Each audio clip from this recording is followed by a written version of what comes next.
satisfaction au directeur général sortant, M. Amadou Sahab, pour le redressement de l'IFTIC qu'il a eu à faire.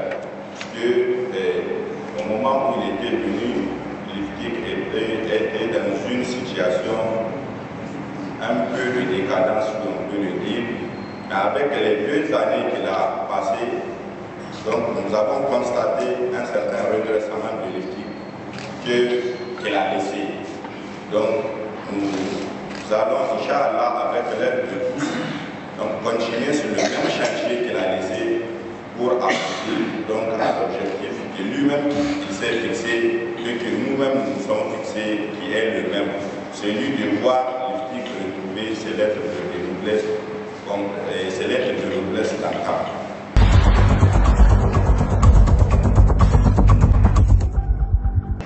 Il est un peu très difficile pour moi parce que j'ai été surpris parce que c'est ce matin que SG m'a confirmé qu'il y aura un témoignage de satisfaction au directeur général sortant, M. Amadou. Si j'étais averti et informé un peu plus tôt, j'allais fouiller les dictionnaires et trouver des mots qui pourraient envisager. Il faut avouer qu'on n'a pas beaucoup eu de difficultés pour travailler avec nous. C'est vrai, le personnel de l'IFTIC a toujours observé. J'étais un peu très régulier dans la cour de l'IFTIC. Je ne viens pas pour faire le promoteur comme les autres, ou pour amalgamer autre chose, ou je ne viens pas pour influencer sur le directeur général. Mais je passe pour vérifier, parce qu'au conseil, nous prenons des mesures, des textes à la faveur du personnel que vous êtes.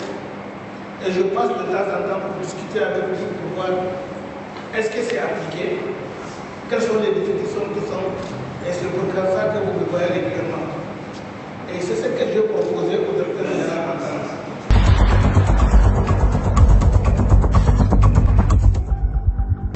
Donc, Amadou Sahab Ilyas, vous êtes nommé directeur général de l'IFTIC le 24 janvier 2020. Précédemment, il était directeur du cabinet du ministre en charge de la communication. Alors, il a pris les commandes de l'IFTIC avec pour unique mission de redresser ce joyau nigérien qui est notre école. Depuis sa prise de fonction, il a privilégié la qualité de l'enseignement et l'amélioration des conditions de vie de ses administrés. Pour ce qui est de la qualité de l'enseignement, il a eu à faire appel à beaucoup d'enseignants vacataires de qualité qui, jadis, avaient arrêté leur collaboration avec l'IFTIC. Il a révisé les curricula pour moi, du niveau moyen au master. Pour la capacité d'accueil, il a eu à construire 2 nouvelles salles de classe de 70 à 70 places autant. Un bus de 32 places a été acquis pour le déplacement académique des étudiants. Et l'IFTIC vient d'acquérir 2 nouveaux véhicules pour les reportages dans la réception et en cours. Toujours dans l'amélioration de la qualité de l'enseignement, l'IFTIC a, avec M. Amadou Sahab Ilyas, noué des partenariats avec les universités de Dosso et de Tawa à travers leur comité, avec la coopération espagnole pour un projet d'installation d'une salle de cours à distance, qui est aussi en cours, avec le contingent italien pour un projet d'équipement de la salle informatique avec les ordinateurs dernière génération, pour me citer que c'est quelques réalisations côté académique. Il faut noter que, peut-être c'est les étudiants qui vont le dire, que les voyages d'études avec les étudiants se sont poursuivis avec l'accompagnement incessant de l'administration. Pour l'amélioration des conditions de vie des agents, depuis son arrivée, il a pris cette habitude de laisser sa porte grandement ouverte à tous les agents pour leurs problèmes aussi bien professionnels que sociaux.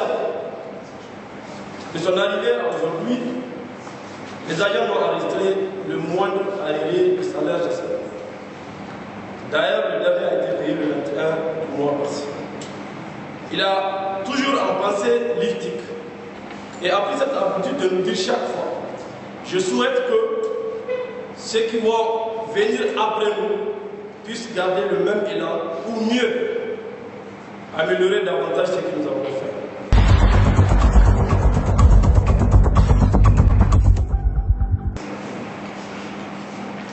Nous sommes là aujourd'hui grâce à Allah pour rendre un hommage mérité à notre DG Sortant, M.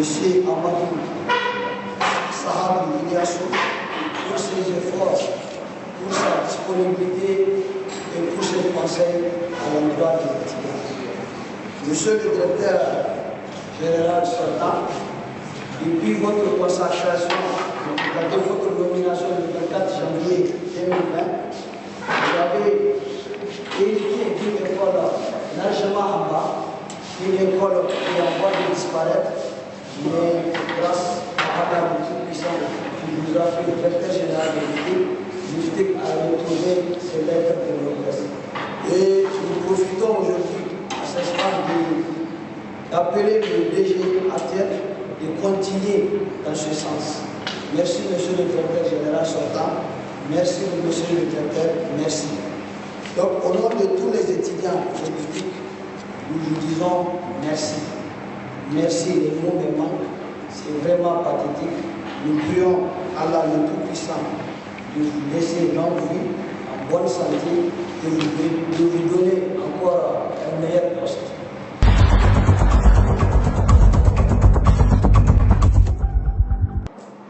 J'étais d'abord directeur de cabinet du ministre de la Communication.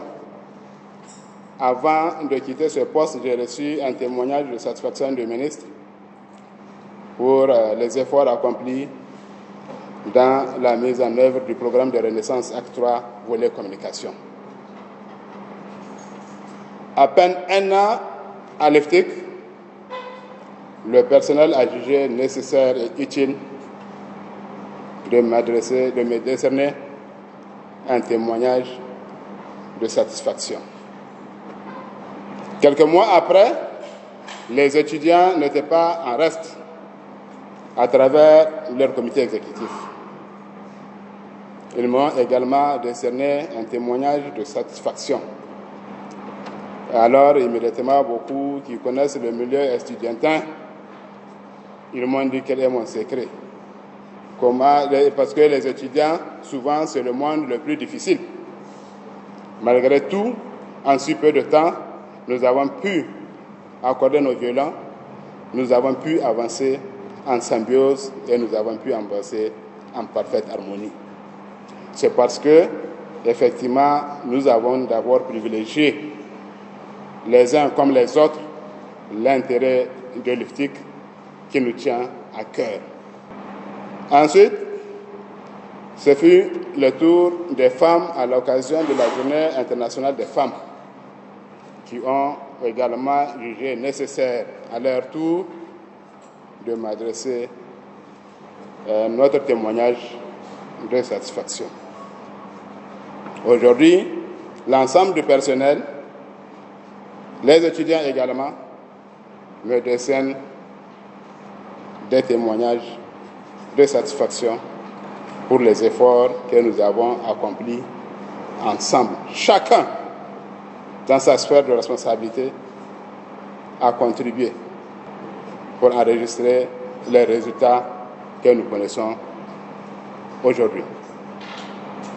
Effectivement, c'est revenu dans certains discours que nous avons pris l'IFTIC pendant que l'Institut était dans une situation difficile, vraiment difficile, à une époque où personne, je dis bien personne, ne voulait venir à l'IFTIC. Moi-même, je suis venu malgré moi. Je n'ai pas demandé, on m'a obligé. Mais, compte tenu de ma profession, donc ma formation professionnelle, je suis un enseignant, je viens dans une école, donc je viens chez moi, et bien, tout de suite, je me suis engagé, parce que je sais ce que c'est qu'être enseignant, je sais ce que c'est que faire fonctionner une école. C'est d'abord et avant tout la vocation. C'était un 24 janvier, donc une fin de mois. Le salaire n'était pas payé. Il y a également 2 autres mois antérieurs à payer. Donc il fallait le faire très rapidement pour remettre les agents au travail et leur donner confiance. Eh bien, avec l'appui de tout un chacun et la bénédiction d'Allah, nous avons réussi cela